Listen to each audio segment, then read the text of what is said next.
Bendiciones. ¿Qué sirve para ti un auto sin motor? Puedes tener de afuera todo de número uno, de lo mejor, pero un auto sin motor, ¿qué sirve para tu vida? Solamente puedes sentarte adentro, puedes empujarlo o dejar empujarte de otras personas. Y así mismo es con el ayuno y la oración. Me di cuenta, si yo tengo una buena relación con Dios, tengo mi propio motor en mí.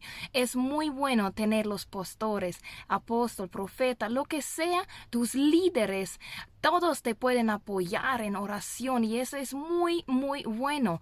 Pero lo mejor es tener tu propia experiencia con Dios. Busca a Dios en oración, busca a Dios también en el ayuno y vas a ver, tu motor va a tener una nueva vida. Tu vida va a tener nuevos ánimos. Es bueno, si te falta ayuda, si te falta oración, pregúntalo a otros, porque la Biblia misma dice, donde hay dos o tres unidos, ahí está la presencia de Dios.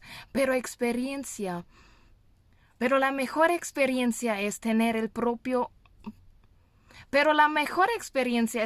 propio motor en sí mismo.